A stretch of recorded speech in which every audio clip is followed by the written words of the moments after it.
Options हैं। पहले question की अगर बात कर ली जाए तो पहला क्वेश्चन है कि निम्न में से कौन सा नियम यह सुझाव देता है कि शरीर के विभिन्न अंग विकास के विभिन्न चरणों में भिन्न भिन्न दरों में विकसित होते हैं। यानी कि कहा जा रहा है कि अलग हर अंग का विकास जो है वो भिन्न भिन्न दर में होता है। तो ये कैसा है, एक आयामी है, विकास एक दिशीय होता है, विकास एक असतत प्रक्रिया है, विकास की दिशा अधोगामी एवं शीर्षगामी होती है। तो आप जानते हैं सेफेलोकॉर्डल और प्रॉक्सिमोडिस्टल ये दोनों ही जो है विकास की दिशाएं हैं, ठीक है ना। ये चौथा ऑप्शन बिल्कुल आपका सही हो जाएगा। निम्न में से कौन सा कथन सही है, देखते हैं। बच्चों का विकास एक सामाजिक सांस्कृतिक परिप्रेक्ष्य में होता है, ठीक है। बचपन वह अवधि है जिससे 10 भिन्न अवस्थाओं में बांटा जा सकता है। तो बचपन की अवधि को 10 भिन्न अवस्थाओं में ऐसा कुछ बांटा नहीं जा सकता, ऐसा कोई नियम नहीं है। बच्चों की सोच सामाजिक अंतःक्रिया से प्रभावित नहीं होती है। क्यों नहीं होती है भाई? होती है, क्योंकि जो सोच समझ रहा है बच्चा वो उसके आसपास, उसके व्यवहार की जो समझ है उसके आसपास से, उसके वातावरण से, जिस एरिया में, जिस जगह पे, जिन लोगों में वो रह रहा है वो प्रभावित करता है। तो ऐसा नहीं कि प्रभावित नहीं करता।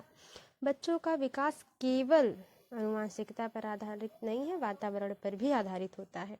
पहला ऑप्शन सबसे पॉजिटिव है और सबसे पॉजिटिव ऑप्शन ही सही होता है, आप जानते हैं। अगले क्वेश्चन की बात कर ली जाए तो आनुवंशिक विन्यास के पूर्व निर्धारित रूप से प्रकट होने की प्रक्रिया क्या कहलाती है? आनुवंशिक विन्यास, ठीक है। यहाँ परिपक्वता आप जानते हैं कि वहाँ पे जहाँ पे पूरी तरह से आप परिपक्व हों, आपका शरीर, आपका संज्ञानात्मक विकास भी हो, यानी कि सब, जहाँ पे आप अच्छे से सोच सकें, चीज़ों को तर्क वितर्क कर सकें ना। तो आनुवंशिक विन्यास के पूर्व निर्धारित रूप में प्रकट होने की प्रक्रिया डैश कहलाती है? अनुकूलन, अधिगम, समाजीकरण, परिपक्वता। तो आनुवंशिक विन्यास जो पूरी तरह से निर्धारित हो जाता है तो उसी को हम क्या कहते हैं? जब पूरी तरह से आपका शरीर डेवलप्ड हो जाता है तो उसी को हम परिपक्वता कहते हैं, मैच्योरेशन कहते हैं। यानी कि आप पूरी तरह से मेच्योर हैं, शारीरिक, फिजिकली भी और मेंटली भी, यही बात है। आगे देखते हैं अगला क्वेश्चन कि डैश समाजीकरण का प्राथमिक और डैश समाजीकरण का द्वितीय कारक है। तो प्राथमिक जो है वो परिवार है, आप जानते हैं, और जो द्वितीयक है वो विद्यालय है।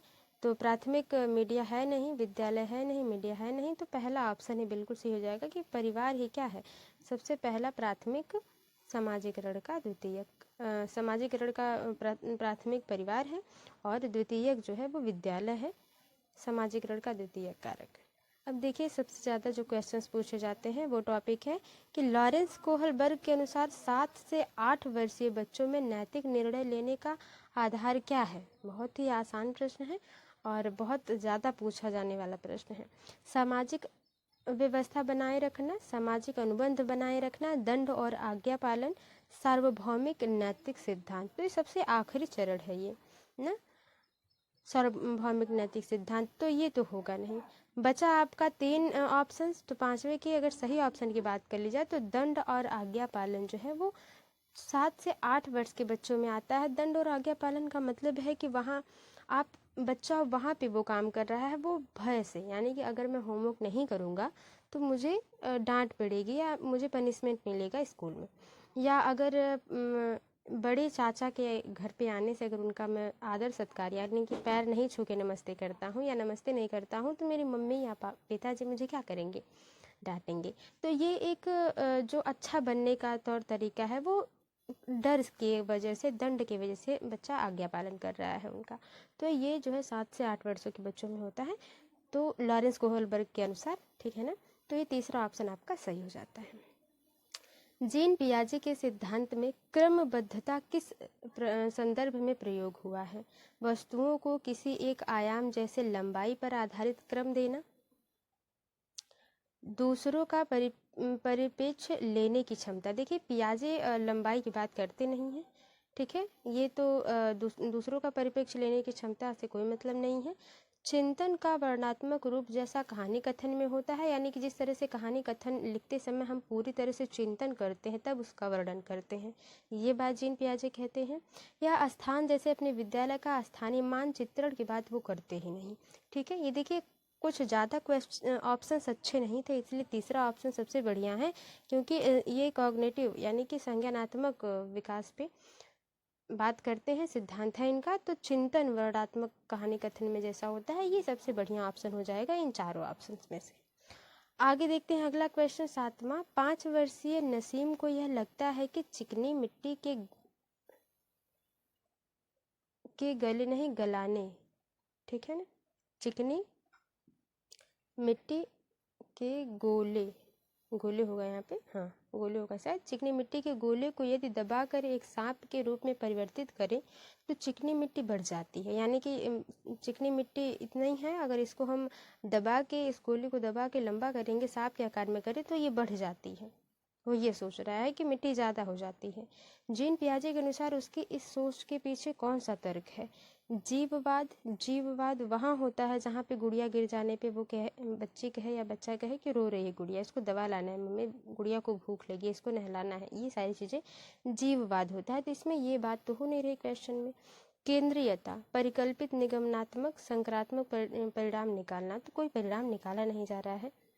जीववाद इसमें है नहीं। केंद्रीयता, दूसरा ऑप्शन बिल्कुल सही हो जाएगा कि सेंट्रेशन है बच्चे में ना, बच्चा एक अपने माइंड को बस एक ही जगह स्थित ही कर पा रहा है, उसको अभी इतना ज्ञान नहीं है कि वो ये समझ सके कि मिट्टी इतनी है तो बढ़ाने से बड़ी कैसी होगी, उतनी ही मिट्टी से तो उतना बड़ा किया गया है ना। तो वो केंद्रित है, वो एक ही चीज़ पर स्थित कर रही है, वो ध्यान दे रही है कि पहले ये छोटा था फिर बढ़ाने से बड़ा हो गया, तो वो एक ही जगह पे केंद्रीकरण कर पा रहा है बच्चा, तो केंद्रीयता है। लेवाइगोत्स्की की संरचनात्मक विकास का सिद्धांत डैश पर आधारित है। देखिए वाइगोत्स्की की बात करी जाए तो वो सामाजिक संक्रियात्मक समाज में जो सामाजिक अंतःक्रिया को ये जोड़ देते हैं, समाज में अच्छी चीज़ें, स्कैफोल्डिंग, ZPD, इन सब के बारे में बात करते हैं। तो जहाँ पे ऐसा क्वेश्चन होगा वो सही होगा। सामाजिक संरचना, व्यवहारवाद, मनोविश्लेषण और सार्वभौमिकता, तो देखिए इन तीनों पर वो बात नहीं करते। ठीक है, ये सामाजिक संरचना की बात करते हैं, पहला ऑप्शन सही हो जाएगा। लेव वाइगोत्स्की ने बच्चे के स्वयं से संवाद करने की क्रिया को किस शब्द का प्रयोग किया है, यानी कि बच्चा जो अपने आप से बात करता है वो क्या है ना, निजी संवाद है, उच्च स्वर में वार्ता है, पाण है, या स्व केंद्रीयवाद है। तो स्व केंद्रीयवाद की बात ये नहीं करते, पाण की बात करते हैं, लेकिन क्वेश्चन के हिसाब से यहाँ सही नहीं है। उच्च स्वर में बात करने के बाद यहाँ कोई नहीं है, यहाँ पे निजी संवाद है। बच्चा जब अपने आप से बात करता है तो ये इसे प्राइवेट स्पीच या इनर स्पीच कहते हैं। ठीक है, इसको प्राइवेट स्पीच या इनर स्पीच कहते हैं। तो पहला ऑप्शन आपका सही हो जाएगा। और इसी चीज़ को पियाजे जो है केंद्रीयवाद कहते हैं। ठीक है, एगोसेंट्रिक कहते हैं, ये स्व केंद्रीयवाद जो है ये पियाजे कहते हैं, लेकिन लेव वाइगोत्स्की निजी संवाद कहते हैं, प्राइवेट स्पीच।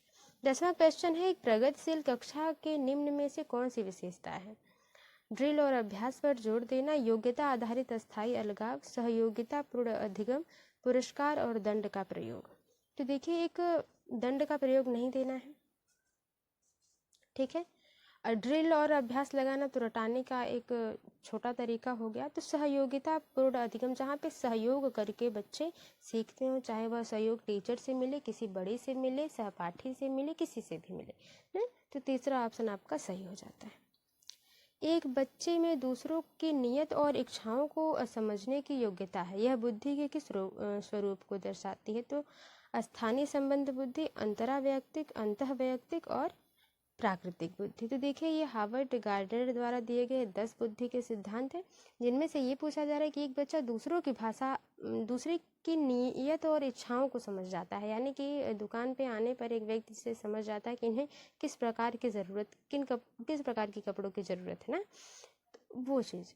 तो जब दूसरों की नीयत को समझ जाना, जैसे एक टीचर ही बच्चों को देखकर ये पता लगा सकता है कि उसने जो काम दिया गया है वो बच्चे को आ रहा है या नहीं, यानी कि जो प्रोजेक्ट दिया गया है वो बच्चे को आ रहा है या नहीं ना।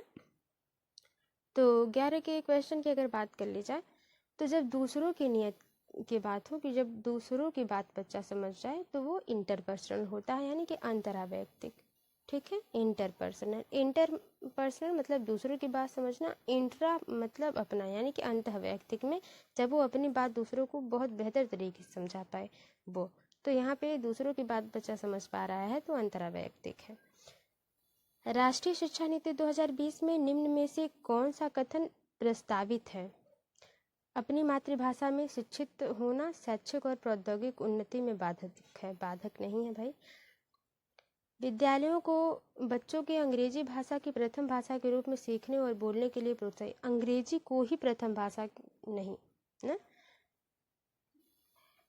बाल विद्यार्थियों के लिए बहुभाषी होने के उच्च संज्ञानात्मक लाभ हैं। सही बात है, बहुभाषा अगर बच्चा बोलेगा, बहुत सी भाषाएं बच्चा बोलेगा तो इससे उनका लाभ ही है, तो ये कुछ सही है ना।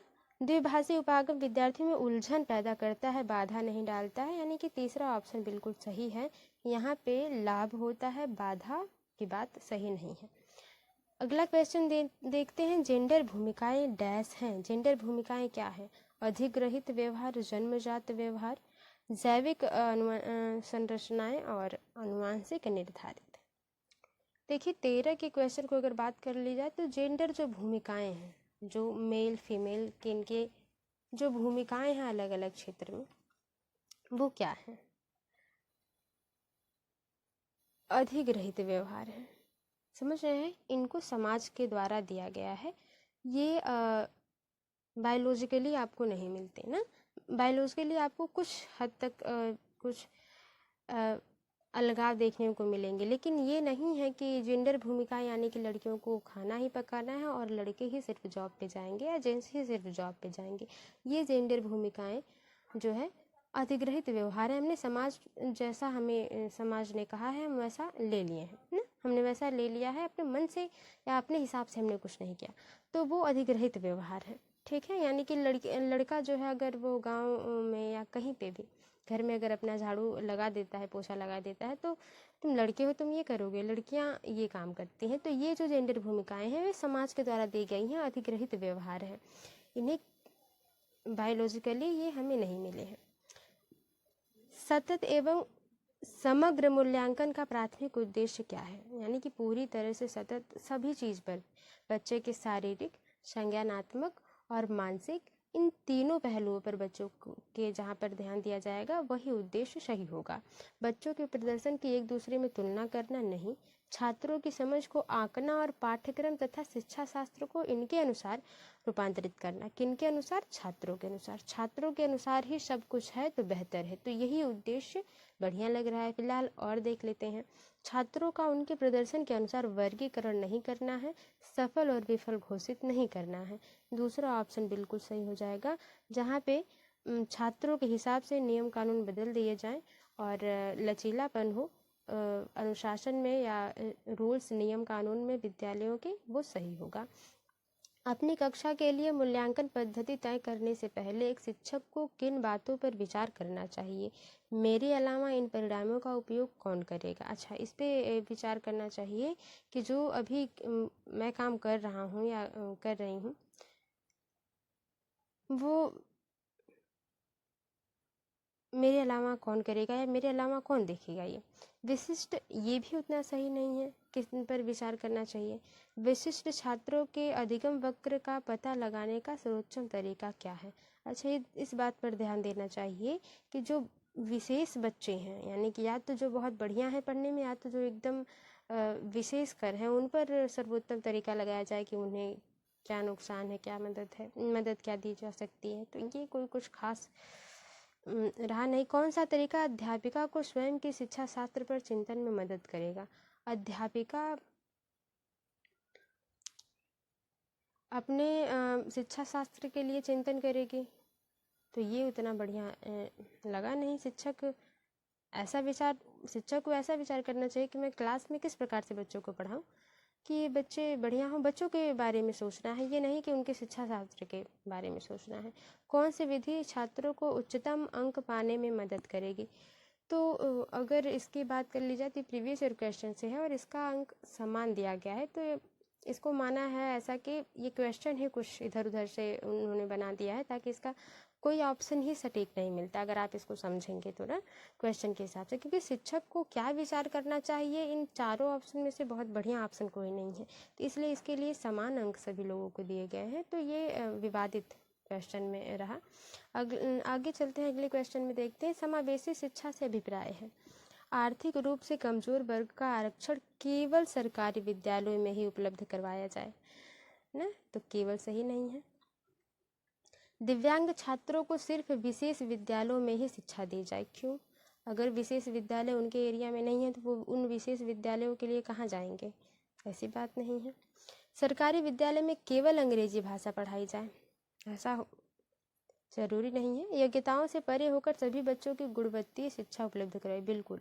वो क्या योग्यता है उनकी, वो चल फिर सकते हैं या बोल नहीं सकते या सुन नहीं सकते अच्छे से, इन योग्यताओं को छोड़िए, जो सबसे बेहतर शिक्षा हो उन्हें उपलब्ध कराई जाए। और बच्चा जिस प्रकार से उनका माइंड होगा, एवरेज होंगे बच्चे या कुछ बच्चे माइंड सेट के इतने स्ट्रांग होते हैं कि उन्हें चीज़ें जल्दी समझ में आती हैं, तो बच्चे अपने हिसाब से सीख लेंगे।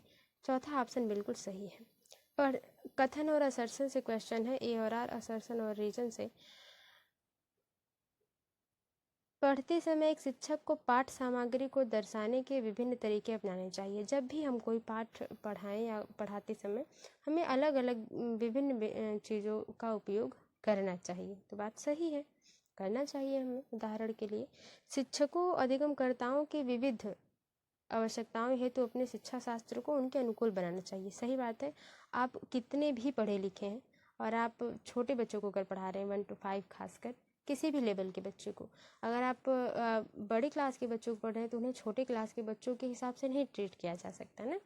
उन्हें लेक्चर विधि ही बढ़िया रहेगी ताकि वो अच्छे से अपने से नोट बना ले, समझ ले ना। लेकिन बच्चों के हिसाब से आप अपने शिक्षा शास्त्र को कमज़ोर और कठोर बनाएं। ये ज़रूरी है कि आप लचीलापन एक शिक्षक में हो। तो ए और आर दोनों सही हैं और ए आर की सही व्याख्या करता है, जो कि ए में है, सही हो जाएगा। एक बच्चा लिखाई में निरंतर कठिनाई का सामना कर रहा है, उसे अक्षर बनाने और शब्दों के बीच अंतराल करने में चुनौती महसूस हो रही है, तो लिखने की बात हो रही है, तो लक्षण क्या कहलाएगा? फिलहाल पठन वैकल्य, आलेख वैकल्य है। तीसरा इसमें होगा गणन वैकल्य, ठीक है, मैं लिख दे रही हूँ गणन वैकल्य, इसमें थोड़ी सी मिस प्रिंटिंग है। और चौथा है आपका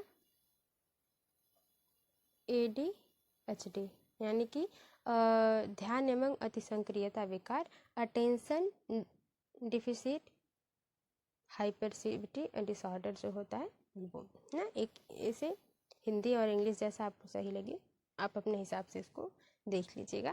फिलहाल 18 के सही ऑप्शन की बात कर ली जाए तो हाँ, लिखने की बात हो रही है, जो कि दूसरा ऑप्शन है आलेख, लिखने से ना, डिस्ग्राफिया जिसे आप कहते हैं, सही हो जाएगा दूसरा ऑप्शन। 19 क्वेश्चन की बात कर ली जाए, विद्यार्थियों में व्यक्तिगत विभिन्नताओं को पूरा करने के लिए एक शिक्षक को क्या करना चाहिए? मानकीकृत पद्धति और आकलन के तरीके नहीं, जो मानक है, मानकीय पद्धतियों का इस्तेमाल नहीं करना है। शिक्षा शास्त्रीय उपागम और मूल्यांकन के विविध साधनों का प्रयोग करना चाहिए। हाँ, जो भी आप शिक्षण में पढ़ा रहे हैं बच्चों को, उनके अलग अलग तरीके यूज करना चाहिए, ये सही है। रटने की बात गलत है। रटन आधारित अधिगम, पेपर पेंसिल आधारित वृद्धि और पुनर्स्मरण यानी कि याद करने पे बल देना, तो दूसरा ऑप्शन सबसे सही है और यही ऑप्शन आपका सही हो जाएगा। अगला क्वेश्चन है, निम्न में से कौन सा सृजनात्मक का अनिवार्य लक्षण है? अपसारी चिंतन, आवेगशीलता, सोच में केंद्रीकरण, अभिसारी चिंतन। 20 के सही ऑप्शन की बात कर ली जाए तो वो चिंतन सबसे बढ़िया है जो आपको कई तरीके से सोचने का मौका दे। एक प्रॉब्लम को अगर आप कई तरीके से सॉल्व कर सकते हैं तो सबसे सृजनात्मक लक्षण यही होगा, जो कि होता है अपसारी चिंतन में, तो पहला ऑप्शन आपका सही हो जाएगा। छोटे बच्चे ज्ञान की संरचना और अर्थ किस प्रकार निकालते हैं? सक्रिय अन्वेषण द्वारा, पूरी तरह से वो सक्रिय रहते हैं, सही बात है। खेल खेल में भी निकालते हैं, बिल्कुल। पदार्थों पर क्रिया और प्रयोग करके, ये भी सही है। सहपाठियों और वयस्कों संग सहभागिता द्वारा, थोड़ी सी किसी की हेल्प मिल जाती है तो बच्चा ऐड और एडिशन, सब्सट्रैक्शन, मल्टीप्लिकेशन कर पाता है।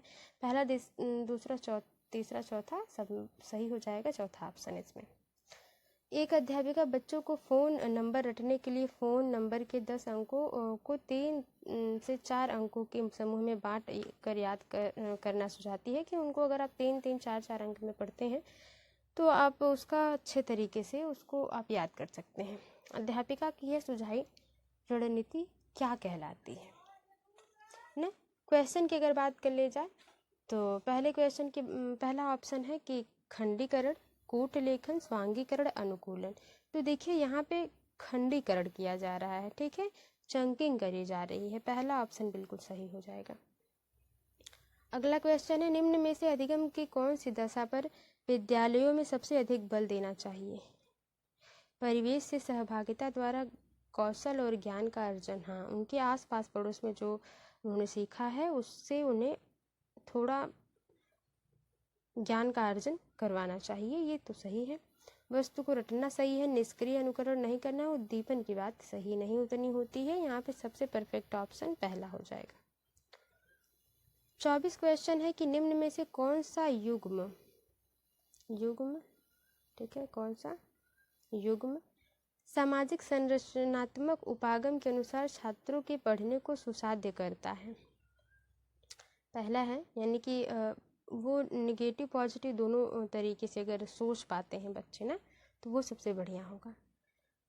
पहला है कि सलमा विद्यार्थियों को नए शब्द सीखने के लिए फ्लैश कार्ड का उपयोग करती है और उनके सही उत्तरों के लिए उन्हें ट्रॉफी देकर पुरस्कृत करती है। यानी कि बच्चा न भी चाहे तो वो ट्रॉफी पाने के लिए पढ़ेगा ना, तो ये उतना सही नहीं रहा। जहाँ पे बच्चा कुछ पाने के लिए अगर मेहनत करे तो, यानी कि मेहनत करने का मतलब है कि लालच में ट्रॉफी पाने के लिए बच्चा सिर्फ पढ़े, अगर न ट्रॉफी मिले तो बच्चा न पढ़े, उसे न ध्यान दे, तो ये उतना सही नहीं है। परमति विविध प्रकार की पुस्तक अन्य विद्यार्थियों को पढ़ने के लिए देती है। जो विद्यार्थी एक विशिष्ट पुस्तक पढ़ते हैं उन्हें नियमित रूप से पुस्तक पर परिचर्चा करने के लिए कहती है। ये बात तो सही है कि अलग अलग सब्जेक्ट से हट के चीज़ों को पढ़ा जाए और उन्हें क्लास में चर्चा करी जाए, सही बात है। अरुंधति नए शब्द का अर्थ समझने के लिए संदर्भ संबंधित संकेतों के इस्तेमाल पर बल देती है, यानी कि संकेत देती है, हिंट देती है बच्चों को, तो सही है। दूसरा तीसरा सही हो गया आपका। और देखते हैं, रेखा अपने विद्यार्थियों को उन शब्दों को 5 बार लिखने के लिए देती है जो वह वर्तनी परीक्षा में गलत करते हैं, यानी कि जो भी उन्हें वर्तनी उच्चारण या स्पेलिंग में मिस्टेक होती है, बच्चों से वो कहती है कि उन्हें बार बार लिखें ताकि वो याद हो जाए, जो कि इतना अच्छा इफेक्टिव तरीका नहीं है। दूसरा तीसरा जिस भी ऑप्शन में होगा सही हो जाएगा आपका तीसरा ऑप्शन। एक शिक्षक होने के नाते आप अपने छात्रों में समस्या समाधान क्षमताओं को किस प्रकार सुसाध्य कर सकते हैं, यानी कि प्रॉब्लम सॉल्विंग की बात हो रही है। अपने विद्यार्थी को डर की भावना पैदा करके, समस्याओं के हल हेतु अटल तरीके के इस्तेमाल को बढ़ावा देकर, यानी कि जो मैं लिख रहा हूँ या कह रहा हूँ, बहुत टीचर्स ऐसे होते हैं कि बढ़िया है, यही सही है। अगर बच्चों को थोड़ी कि नहीं मैम ऐसा नहीं सर ऐसा नहीं ऐसा होगा, तो बच्चों की वो सुनते नहीं, तुम पढ़े हो जाता है या मैं पढ़ी हो जाता है ना, कुछ स्कूलों में ऐसा होता है फिलहाल। तो ये नहीं है। समरूपों के इस्तेमाल को बढ़ावा देकर, बिल्कुल। जहाँ पर इनकरेजिंग यूज ऑफ एनालिसिस, जहाँ पर बच्चे क्या सोच रहे हैं समझ रहे हैं उनके सभी लोगों को, सभी विचारों को क्या किया जाए, इस्तेमाल को बढ़ावा दिया जाए, ठीक है, ये सबसे सही ऑप्शन है। निष्क्रिय रटन सही नहीं होगा, तीसरा ऑप्शन सबसे सही ऑप्शन हो जाएगा। निम्नलिखित में से कौन सा सार्थक अधिगम को सुसाध्य करेगा? कक्षा में संदर्भ रहित अधिगम को बढ़ावा देना, एक समस्या पर विविध तरीकों से विचार करने के लिए प्रोत्साहित करना, रट्टा मारकर सीखने को प्रोत्साहित करना, शिक्षक द्वारा श्यामपट्ट पर लिखे गए उत्तरों की नकल करना। सिर्फ नकल करेंगे तो सार्थक अधिगम होगा नहीं, रट्टा नहीं मारना है। एक समस्या को कई तरीके से अगर आप सॉल्व करते हैं तो ये अब सारी चिंतन होगा जो भी बात किया, और वो सबसे बढ़िया होगा। अगर विद्यार्थी अपने कार्य की सफलता को आंतरिक कारणों पर आरोपित करते हैं, उनमें डैश की भावना उत्पन्न होगी। यानी कि अगर वो सफल हो रहे हैं तो उन्हें ये न लगे कि ये लगे कि उन्होंने मेहनत की है, तब उन्हें ये चीज़ मिली है। तो इसमें वो कौन सी भावना दिखाएंगे? शर्म नहीं, गुस्सा नहीं, गर्व की बात, उत्कंठा की बात नहीं, गर्व की बात होगी। उन्हें महसूस होगा, वो प्राइड फील करेंगे कि मैंने ये किया है जो कि बढ़िया है ना। वो अपनी सफलता किस पे करें? आंतरिक कारणों पर आरोपित करें। शिक्षा के प्राथमिक स्तर पर बहुसंवेदनीय, आरोपण का मतलब यहाँ पे आरोप लगाना नहीं है, मतलब मानना है, ठीक है। शिक्षा के प्राथमिक स्तर पर बहुसंवेदनीय उपागम के इस्तेमाल को प्रोत्साहित करना चाहिए, क्योंकि कह रहा है कि प्राथमिक स्तर पर बहुसंवेदनीय उपागम, यह अधिगम को और अधिक प्रभावशाली बनाता है। सही है। यह कुछ बच्चों को शिक्षा से वंचित करने का मौका नहीं, यह अध्यापक के निर्देश अवधि का काफ़ी समय बचाता है। तो अध्यापक के आराम करने आए हैं, नहीं, यह बच्चों में आज्ञापरायणता पैदा करता है। क्यों आज्ञा? आप ही की आज्ञा क्यों? अगर आप गलत हैं तो आपका भी विरोध हो सकता है, चाहे कोई भी हो, नहीं। तो आज्ञापरायण नहीं बनाना है बच्चों को समझदार बनाना है। पहला ऑप्शन बिल्कुल सही हो जाएगा, ठीक है। बच्चे अक्सर विभिन्न संकल्पों के बारे में वैकल्पिक संकल्पनाएं और भ्रांतियां गठित कर लेते हैं। इस संदर्भ में कौन सा कथन सही नहीं है? नेगेटिव क्वेश्चन है, नेगेटिव ऑप्शन सही होगा। एक अध्यापिका को बच्चों द्वारा गठित वैकल्पिक संकल्पनाओं और भ्रांतियों को सख्त रूप से हतोत्साहित करना चाहिए। उन्हें कोई भ्रांति हो गई, उन्हें कोई कन्फ्यूजन हो गया, जैसे कन्फ्यूज होते हैं कुछ लोग, जैसे बहुत हमारे गाँव बूढ़े बुजुर्गों से सुनने को मिलता है कि शाम को जो है झाड़ू नहीं लगाना चाहिए घर में ना, सुबह को पढ़ेंगे तो ज़्यादा माइंड एक्टिव होता है। ये बात सही भी है, लेकिन कुछ तरह की भ्रांतियाँ भी हैं। कुछ लोग सुबह को उठते हैं तो उन्हें ऑफिस जाना होता है, कहीं प्राइवेट जॉब पे जाना होता है, तो वो बहुत कंफर्टेबल फील नहीं करते सुबह को उठकर पढ़ना, वो आकर ही शाम को पढ़ना पसंद करते हैं ना। तो कुछ भ्रांतियाँ गठित हो जाती इसी तरह, तो उन्हें हतोत्साहित करना चाहिए, सख्त रूप से हतोत्साहित करना चाहिए। देखिए कुछ भ्रांतियाँ अच्छी भी हैं ना, कुछ भ्रांतियाँ जो हैं वो सही होती हैं, तो पूरी तरह से सख्त रूप से उन्हें पूरा मना कर देंगे तो ये भी नहीं सही है ना। तो बच्चों और वयस्कों में वैकल्पिक संकल्पना और भ्रांतियों का गठन बहुत स्वाभाविक है, बिल्कुल स्वाभाविक है। सभी लोगों को भ्रांतियाँ हो जाती हैं, कन्फ्यूजन हो जाता है। एक अध्यापिका को निश्चित रूप से इन वैकल्पिक संकल्पना और भ्रांतियों पर गौर करना चाहिए, क्योंकि यह सीखने सिखाने की प्रक्रिया में महत्वपूर्ण है। बिल्कुल थोड़ा सा हमें गौर करना चाहिए, अटेंशन देना चाहिए बच्चे की, क्यों बच्चे में ये भावना आई है ना, ताकि वो बच्चा और अच्छे से सीख सके उस चीज़ को। वैकल्पिक संकल्पना और भ्रांतियाँ सदैव निराधार नहीं होते हैं, बल्कि बच्चों को अपने आसपास की दुनिया के बारे में सहज समझ को दर्शाते हैं। बिल्कुल वो जो अपने परिवार से सीखेंगे, पहले तो बच्चों को लगता है कि मेरे परिवार जो कह रहे हैं वो बढ़िया है, बिल्कुल सही है। वो जब बच्चे बड़े होते हैं तो कुछ ऐसे कन्फ्यूजन होते हैं जो दूर होते हैं कि नहीं, परिवार से भी कुछ चीज़ें ऐसी हैं कि हमें बहकाने के लिए दे दी जाती हैं ना, कह दी जाती हैं, तो वो भ्रांतियाँ दूर होती हैं, तो बच्चा सीखता है अच्छा। तो पूरी तरह से सख्त रूप से हमें मना नहीं कर, उन्हें दंडित नहीं करना चाहिए, हतोत्साहित नहीं कर देना चाहिए, कि बच्चा थोड़ी सी कन्फ्यूजन भी न रखे अपने मन में ना, कि वो सोचे कि नहीं अब मतलब 29 का निगेटिव क्वेश्चन जो जाएगा वो पहला ऑप्शन हो जाएगा। थोड़ी चर्चाएं कम करते हैं फिलहाल, क्योंकि मुझे लगता है आप समझ पा रहे होंगे। निम्न में से अधिगम का कौन सा परिप्रेक्ष्य यह कहता है कि ठोस प्रलोभनों और पुरस्कारों द्वारा विद्यार्थियों को सीखने के लिए विपरीत किया जा सकता है? यानी कि अगर तुम पोएम पढ़ो तो 5 रुपया तुमको मिलेगा, ये किस